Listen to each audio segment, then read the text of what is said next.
بسم الله الرحمن الرحيم الحمد لله الحمد لله الحمد لله رب العالمين والعاقبة للمتقين والصلاة والسلام على رسولنا محمد وعلى آله وأصحابه أجمعين أما بعد السلام عليكم ورحمة الله وبركاته. Hurmatly cemaat, barыңızlarga айтмарек болsun. Бүгүн бизде кош майрам, Курбан айт, анан жума намазы. Аллах Таалам бүгүнкү кылып аткан дуа тилектерибиздин баарын кемчиликсиз жүзөгө ашырып кабыл кылсын. Бүгүнкү айт намаз өзгөчө. Анткени Аллах Таала өз аятында "Сауда биллах вал фажр ва лаялин ашр ва шаф'i вал ватр садақаллахул азим". Вал фажр таңга ант деп Аллах Таала таңкы мезгилдеги убакыттын берекелүүлүгүнө ант ичти. Ал кайсыл таң десе, дал ушул бүгүнкү ыйык Курбан айт күнүнүн таңына ант ичти. Валаялин ашр, ушул ыйык Зулхижжа айынын алгачкы 10 күнүнүн өтө пайдалуу, фазилеттүү, берекелүү экенине ант ичти. Биз аларды өткөрдүк. Биз ал күндө, ал түндө өткөрүп койдук. 9-чу күнү кечээ биз орозо тутуп оозу ачкан күн болчу. 10-чусу мына бүгүн айт намаз окула турган, окулуп аткан мына бүгүнкү күн. Ва шаф'i вал ватр, жупка ант, анан такка ант деди. Жуп дегени ал кечеги Арафа күн, так бүгүнкү Курбан айттын бүгүнкү күнү. Аллах бүгүн дал ушул биз чөгөлөп отуруп окулуусун күтүп отурган айт намаздын фазилетине, күнүнө, убактысын антычып атат. Пайгамбарыбыз Мухаммад саллаллаху алейхи ва саллам ыйык Курбан айттын күнүндөгү бенденин Аллах Таалага эң жагымдуу жасаган иштеринин бири ал курбандык союп, анын эти менен жетим жесирди, кедей жардыны, дос тууганды, кошуналарды, кесиптеш саналарды жоктоо деп айтат. Андыктан бүгүнкү хутбабыздын темасы: эгер сиз өмүрүңүздүн узун болуусун, рызкыңыздын мол болуусун жана ыйманыңыздын толо болуусун кааласаңыз, анда хутбага кулак салың. Аллах өз аятында "Астагфиру биллах валлазина ясилуна ма амара Аллаху бихи ан юсала ва яхшауна раббахум ва яхафуна су'ал хисаб садақаллахул азим". Бул тема тууган урук менен катташуу. Кошуна менен, бир тууган менен, куда сөөк менен, дос жар менен, кесиптеш менен карым катнашта болуу. Бүгүн Курбан айт намазын окуп бүткөндөн кийин эзелтен бизде келе жаткан, каныбызга сиңген айттоо деген салт бар. Бирок аксак түшүнүктөр менен 7 үйгө гана айттап, анан 8-сине барбай калган күндөр да болгон. Бүгүн 70-чи үйгө да барсаңыз болот. 80-чи үйгө үлгүрсөңүз ага да барсаңыз болот. Анткени сиздин кошунаңыз бул же тигил эмес, сиздин кошунаңыз 40-чы үйгө чейин сиздин кошунаңыз. Барып куттуктай албасаңыз, анда чалып, болбосо жазып куттуктаганга дагы мүмкүнчүлүк бар азыр. Аллах өз аятында Аллах улаштырууга буйругандарды алар улайт, улаштырат деп атат. Улаштырат деген эмне деген десе, алар Аллах тараптан катташкыла деп айткан буйругун жүзөгө ашырып, алар тууган уругу менен катташат. Өз Раббилеринен чын жүрөгүнөн коркуп, эртеңки кыяматтагы оор эсептен титиреп кооптонушат. Аятка көңүл буруң. Тууган уругу менен катташпай койгон инсандын кыяматтагы эсеби катуураак болот. Анын намазы, орозосу, зекети эсептелбей туруп, Эгер тууган уругу менен катташпай калса, анда намазы, зекети, орозосу бир аз алсыз болот деген түшүнүктү берип атат. Андыктан пайгамбарыбыз Мухаммад саллаллаху алейхи ва саллам ар-рахим муаллакатун бил арш. Аллах жараткан бул тууган урук Алланын аршында асылган абалда. Тaqul тууган урук мындай дейт: "Мен васалани васалаху Аллах, ва мен qata'ani qata'ahu Аллах", садака Расулуллах. Ал айтып атат: "Ким мени менен катташса, Аллах ага болгон мээримин улантып төгүп коет. Ким каттоону менден үзүп салса, Аллах да андан мээримин, ырайымын үзүп коет" деп атат. Караң, тууган урук менен катташууда Алланын мээримине жетишүү бар. Тууган урук менен катташпай коюуда Алланын мээриминен алыстоо бар. Тууган урук менен катташкандан кийинки эң мыкты ийгилик, пайда, фазилет аны жакшы билесиз. Анда окуяларды сиз чекеден билесиз. Тууган урук менен катташпай койгондун зыянын да жакшы билесиз. Абу Хурайра пайгамбарыбыз Мухаммад саллаллаху алейхи ва салламдан риваят кылды. Пайгамбарыбыз айтты: "Аллах качан махлуктардын баарын жаратып бүткөндөн соң, тууган урук, рахим тууган урук Алланын алдында титиреп, сыйурмат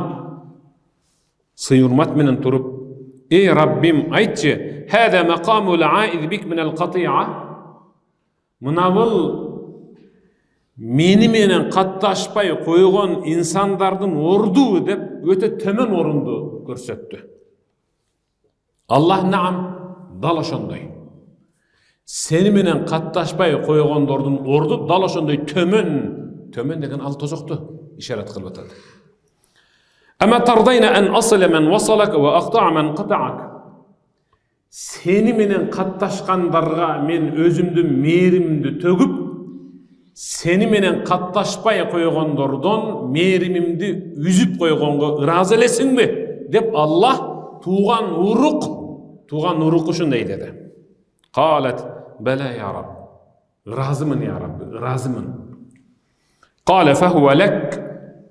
Аллах айтты: "Анда дал ушундай болсун. Сен ыраазы эле болсоң, дал ушундай болсун" деди. Ал жазылды, ошол боюнча өзгөртүлбөйт.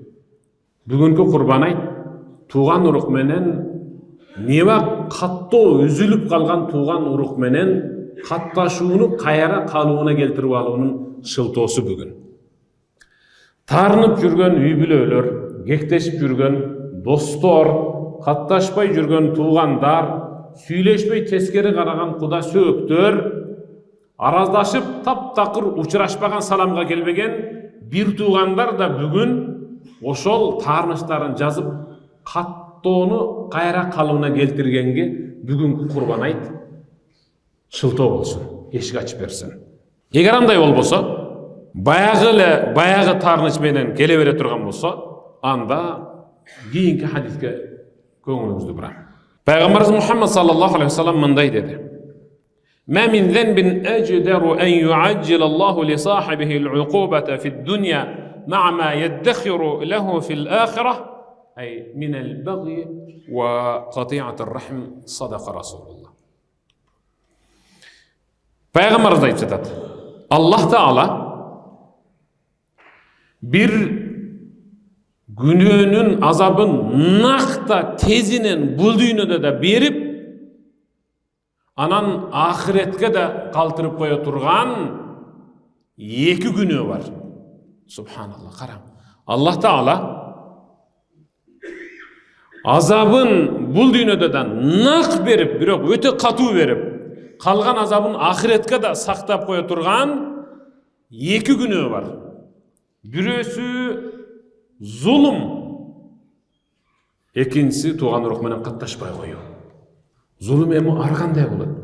Кече Оз ачарда отурганыбызда бирөө айтты: базарда жүрсөк, ифтарга даярданып базарда жүрсөк, басып бара жаткан эже сатуучунун картошкө салган баштыгына чалынып кетиптир, кичине чалынып. Же ал жолго коюп койгон же басып бара жаткан эже өзү байкабай чалынып калган. Эми жыгылып деле кетпептир, чалынат. Ошол жерден кайрылып туруп эле картошка салынып турган капты тээп алыптыр. Тепкенде балким жыгытып койгондур, мен аны сурабадым. Отурган сатуучу аял бир аз майыптыгы бар, тура калып жыгылып бара жаткан кабын кармап кала турган деңгээлде ал күчү жок эжеле дейт. Ал отурган жерде мынтип айтты дейт. Текеберденгендигиң үчүн Аллахым бутуңду сындырсын деп каргады деп. Кайра келип жанагы менен бет талаштырып эле чачташып калды деп атат. Кара. Зулум деп ушуну айтат. Эгерде тиги катардан чыгарып кое турган болсо, анда тиги сатуучу өзү зулум кылып атат өткөндөргө.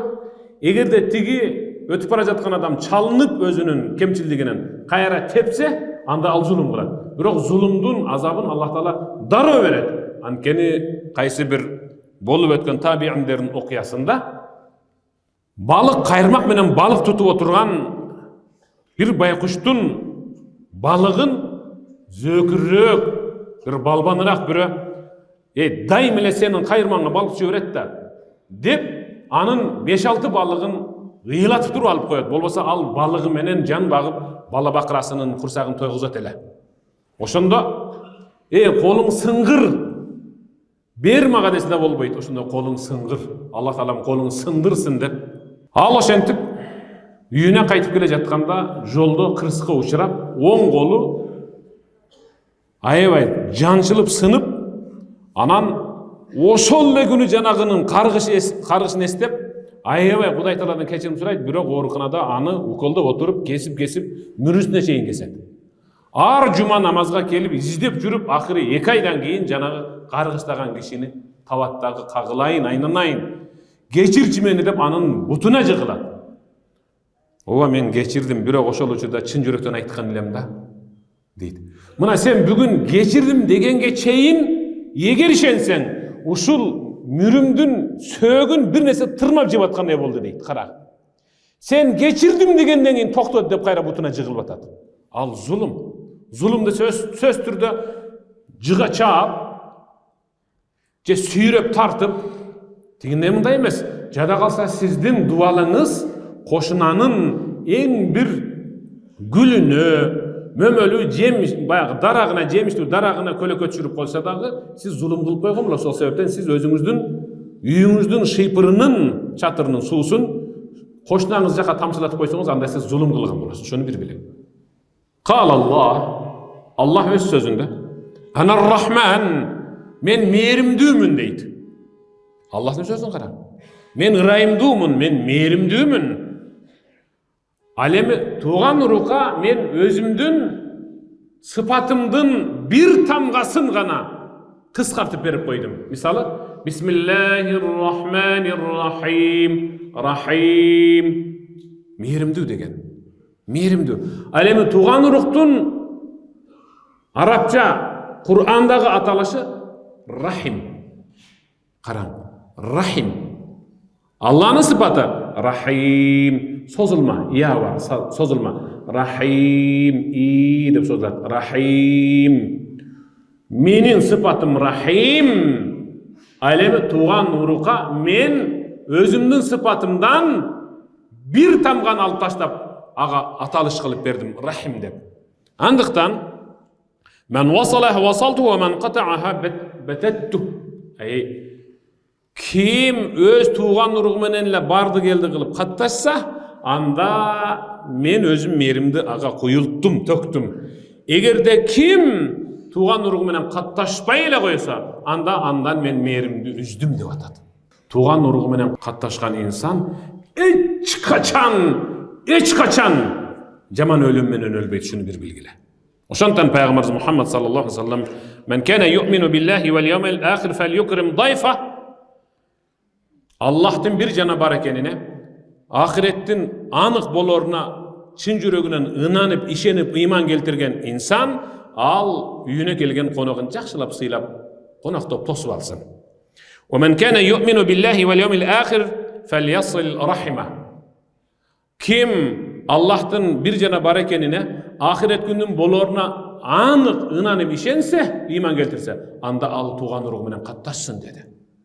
Bul degeni tuğan uruğu menen kattaşkan insanda Allah'a jana ahiret günde iman keltirүү mümkünçülüğü bar. وَمَنْ كَانَ يُؤْمِنُ بِاللّٰهِ وَالْيَوْمِ الْآخِرِ فَلْيَقُلْ خَيْرًا اَوْ لِيَصْمُتْ صَدَقَ Resulullah. Kim Allah'tan bir jana bar ekenine iman keltirip, ahiret gündün boloruna işense, anda al jakşı nerseni süýlesin. Eger kolundan gelbese, anda al jim otursun. Tilin saktasın jügöndöp dep atat. Ya eyyuhan nas afşus salam.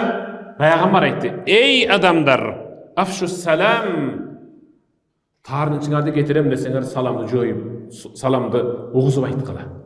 Assalamu aleykum dep. Bizdikiler joldun ar jagynda ketip bartyp, ana bir jagynda mıntyp baş ikep koymay barga.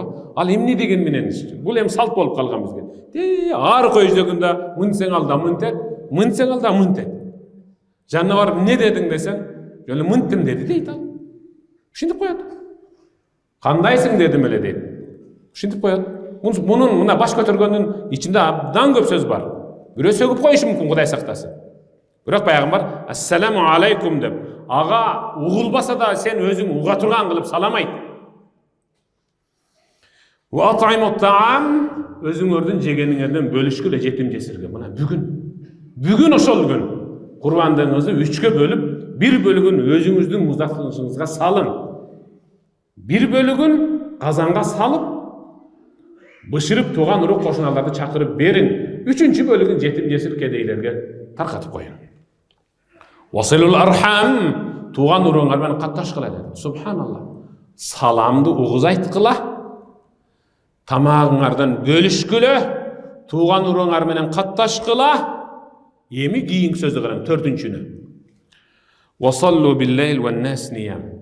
Adamlar uktap atkanda, adamlar qoňuruk tartıp tatlı uykusunda uktap atkanda siler eçimge bilgizbey tünkü tahajjud namazını Allah'a jalynıp okugla deydi. Subhanallah. Tahajjud namazdın soğubunan tuğan uruq menen kataşkan soğun Allah Taala aldırak koydu. Gördünüz mü? Tahajjud namazı 4-nçi keltirip atat. 1-nçi salam, 2-nçi taam, tamak berdi atat. 3-nçüsü tuğan uruq menen kataş, anan 4-nçüsü tahajjud. Andan keyin emne dedi jogabın? Tedhulu cennete rabbikum bisalam. Oşonda sizler Rabbiňerden beýişine tınç esen aman gana girip ketesiňer. Subhanallah. Temanyň geňeýtmesine eýme geldik. Bizim ne dedik? Ömrüňizdin uzun bolusun, imanıňyzdyn tereň bolusun, rızkyňyzdyn mol boluşun kalasaňyz dedi gele. Ali ibn Abi Talib radıyallahu teala anhu, Allah ondan razı olsun, Peygamberimiz Muhammed sallallahu aleyhi ve sellem'den rivayet kılatat. Peygamber öz aytdy: "Men sarrahu en yumadda lehu fi umrihi ve yuwassa lehu fi rizqihi ve yudfa anhu maytatu su' felyettaqillaha ve yasil rahimah." Sadaka Resulullah. Kim ömrünün uzun bolusun engsese, rızkısının mol bolusun kıyaldansa, iman ölümü menen ölüsün kalasa, anda al takvalık kılıp tuğan uruq menen kattaşsın dedi. Allahu akbar. Karan, tuğan uruq menen kattaşkan insanga Allah Taala uşul 3 nerseni beredi. Bir rivayette 4 nersesi var. Kim ömrünün uzun bolusun, günösünün tobasız geçirilüsün, rızkısının mol bolusun, jana imanı menen ölüsün kalay turgan bolsa, al tuğan uruğu menen kattaşsın dedi.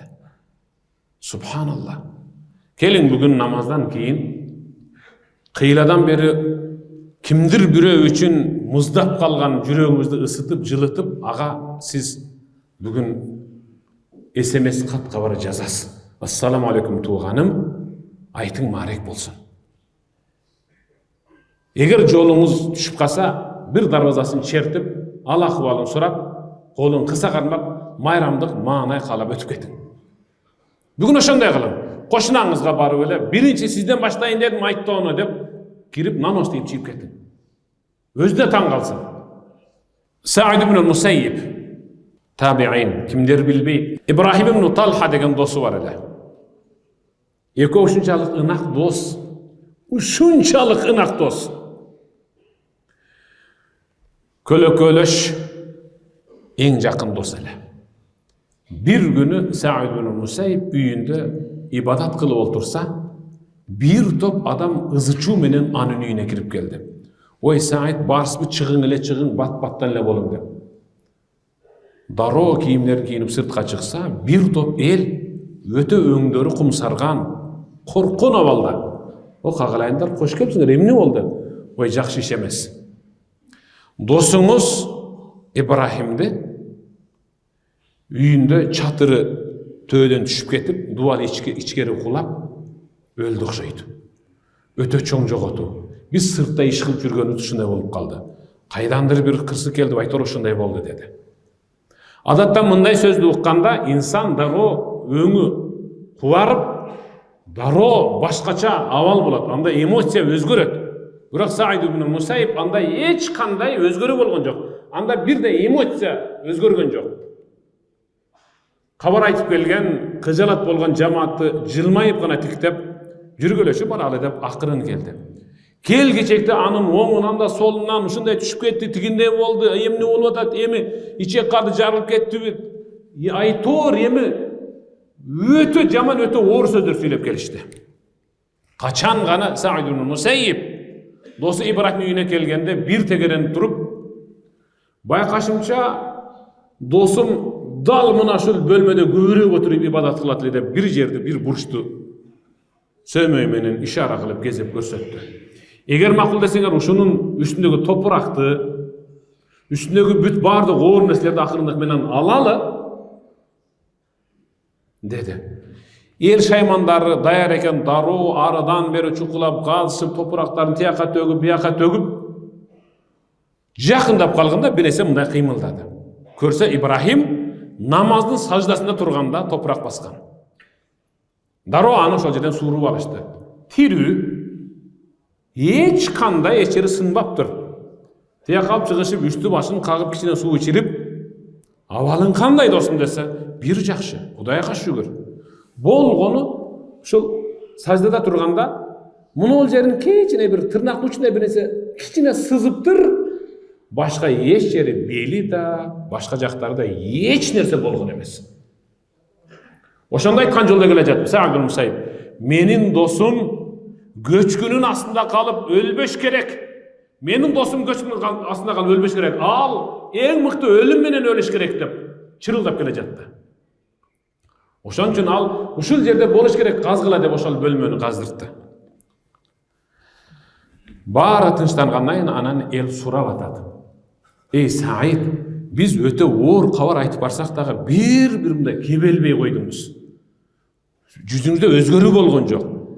Көрсө siz dosuңуздун сак экенин биле дегенлеңиз да. Эмне үчүн ушундай дедиңиz dese, менин досум тууган уругу менен эң мыкты калың карым катнашта болгон инсан. Бирөөсүнүн дагы көңүлүн ооруткан эмес. Бирөөсүнүн дагы tuğan urugu menen uşunçalık karım katnaşta. Mınday insan balit öte jirkenişti aram ölüm menen ölbeyt. Allah anı öldürbeyt mıntip. Ankeni Peygamber'in hadisi dalil. Peygamber sana'i'ul ma'ruf taqi min masari'us su sadaka Rasulullah. Jakşı işlerdi jasagan insandı Allah imansız ölümden özü saktaydı. Balit. İçi jarılıp deneleri bölünüp ketken, jana başka şermende ölümünü hiç kaçan öldürbeyt dep atat. Göçkün aslında kalbayt mınday aytkanda. Göçkün aslında Allah anı kıynap öldürbeyt. Subhanallah. Tuğan uruk menen katlaşuunun soğubu uşunçalık uluu. Abdullah ibn Abbas, Peygamberimiz Muhammed sallallahu aleyhi ve sellem'den rivayet kılatat. Peygamberimiz Muhammed sallallahu aleyhi ve sellem, "İnna Allah la yu'ammir bil kavmi diyar ve yusammir lahum al amwal." وَمَا نَظَرَ إِلَيْهِمْ مُنْدُ خَلَقَهُمْ بُغْضًا لَهُمْ أَيْ بِصِلَتِهِمْ أَرْحَامِ. Sadaqa Rasulullah. Peygamberimiz aytdı. Allah Taala bir halk, jurt yaşagan eldin, oşo jurttun yaşagan өлkösүn uşunçalık bolup görбөгөндөй kılıp örkünдөтөт. Alardın jasagan işine ийгилик berip, sodasına, çarvasına, dıykançılığına, alardın kıyalına, oyuna gelbegen berekeni jadırıp koyot. Eğer de alar tuğan uruğu menen kattaşıp tursa dedi. Kara. Eğer de alar tuğan uruğu menen kattaşıp tursa, Allah alar jaşagan өлkөнü başka mamleketler suktana turgan dengelde önüktürüp koyot.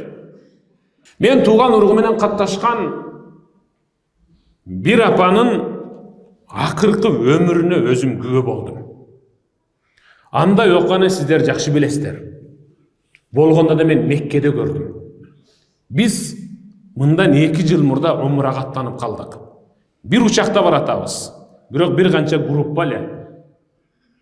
Biz Mekke'ge girdik, daroo эле. Бул жактан учканда түз эле Таиф шаарына барып, ал жердин аэропорту кичине болгондуктан бат-баттан чыгып эле эхрамдарыбызды оронуп алып, түз эле умрага кирип бардык. Бат-баттан умрабызды жасап, мейманканага келип жайгаштык. Кийинки группадагы ошол умра кылып жүргөндө бир оңундан солуңдан көрүндү жамааты. Толук bir gün өткөндөн кийин эле бизге кабар келип калды. Кечеги сиздер менен келген жамааттын ичинде bir апа бүгүн кайтыш болду деп. Анан шам намазына жаназага бардык, шамга бардык, анан жаназа окулду. Дал ошондо ошол апанын жаназасы окулду. Эми кызыгы söz başından bolsun, uğup durun. Bir apa tuğan uruğu menen uşunçalık katуу kattaşat eken.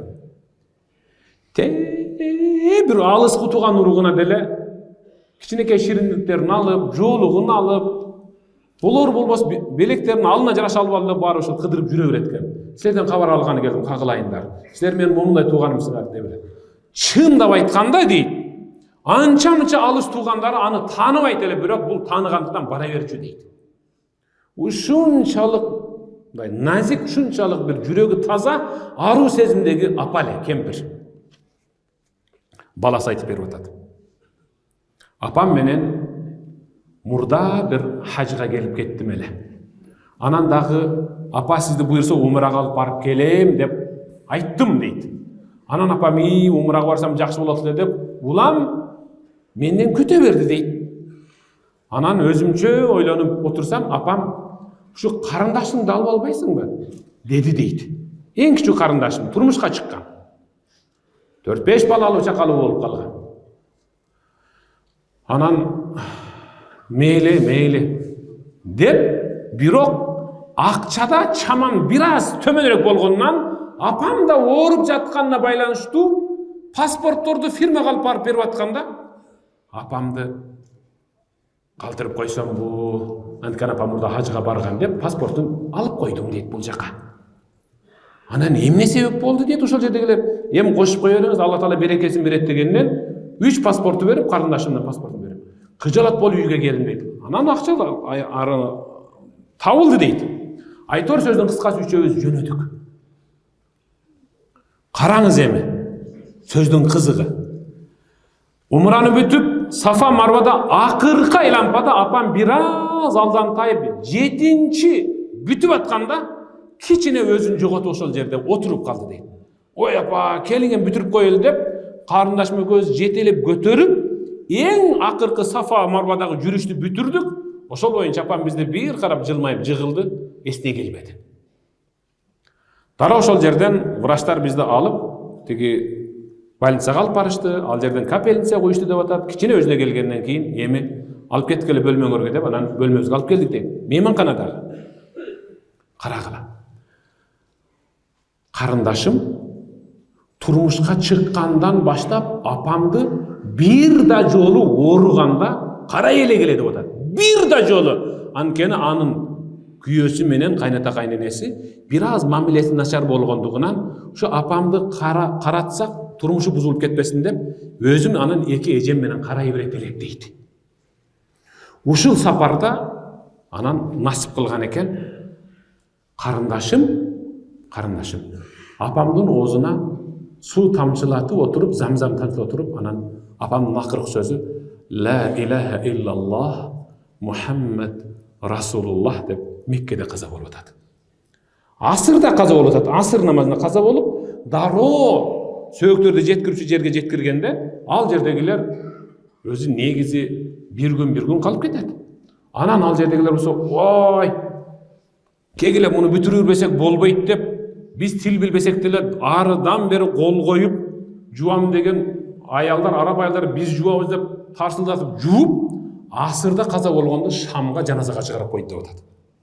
Караң, туган уругу менен катташкан инсандын акыркы жаназа намазын жана ибадатын Меккеде кылып атат.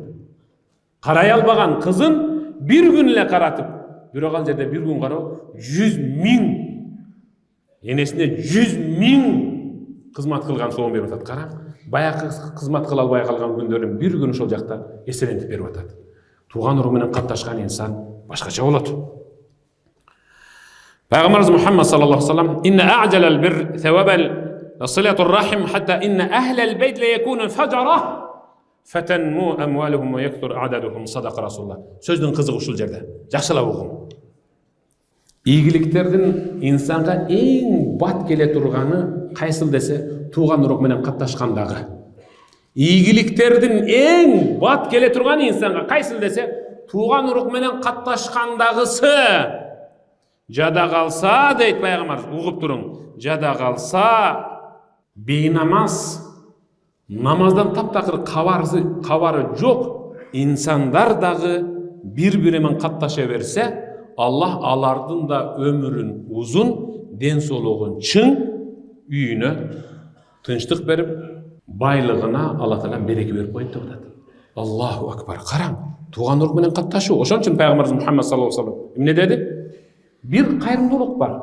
Бу кошунаңызга берсеңиз, бир соо боласыз, анткени ал башка дин өкүлү. Кошунаңыз.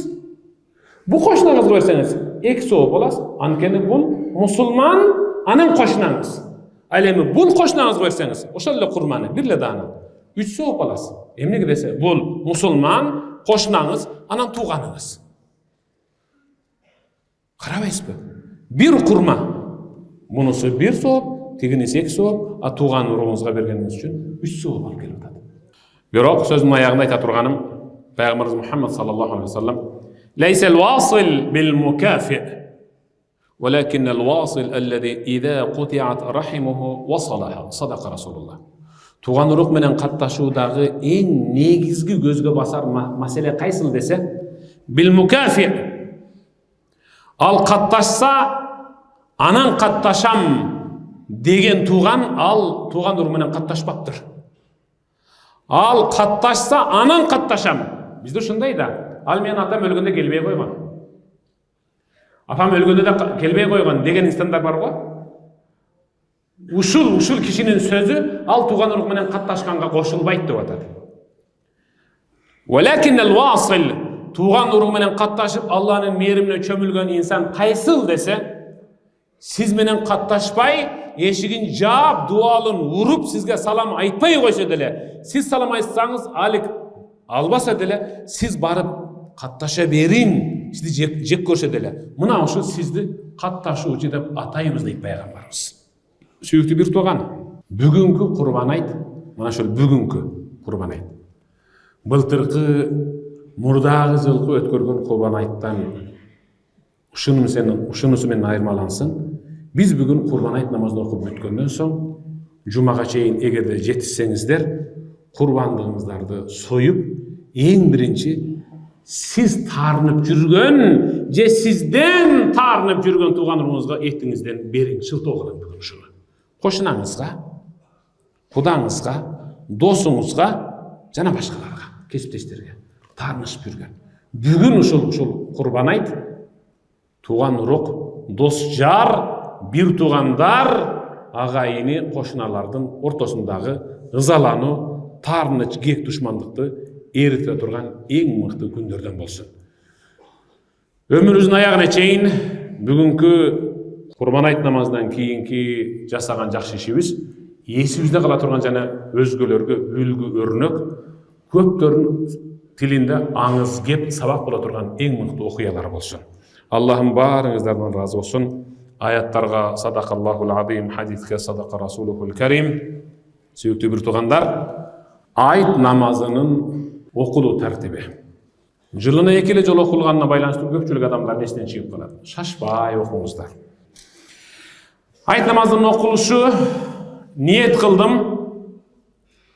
Важип болгон такбирлери менен айт намазын, Курбан айт намазын окууга. Ниет кылдым. Курбан айт намазын окууга важип болгон такбирлери менен бирге. Жүзүмдү кыблага бурдум, ушул имамга уюдум. Халисан лиллахи таала Аллаху акбар деп кулак кагабыз да, кол байлап турабыз. Анда баарыбыз ичибизден субханакаллахумма ва бихамдик ва табарака исмук ва таала жаддук ва ла илаха гайрук дегенден кийин имам анан Аллаху акбар деп такбир айтат 3 жолу. Ошондо колуңуздар эки жаныңыздарда болсун, байлабайсыздар. Аллаху акбар, Аллаху акбар деп анан колуңуздарды байлайсыздар. Имам кыраат кылат, анан биринчи рекетте руку сажда кылып турат. Имам кыраат кылат. Кыраат деген Фатиханы анан даммы сүрө кылгандан кийин рүкүгө кеткичекти кайрадан Аллаху акбар деп 3 жолу айтабыз. Ошондо рүкүгө кетип калбаңыздар. Макулбу? Аллах таалам баарыңыздардан разы болсун. Укканыңыздар үчүн чоң рахмат. Амин. Аллахумма иннака афуун каримун тухиббул афва фа'фу анна я рахиму би рахматика я архамар рахим. Аллаху акбар.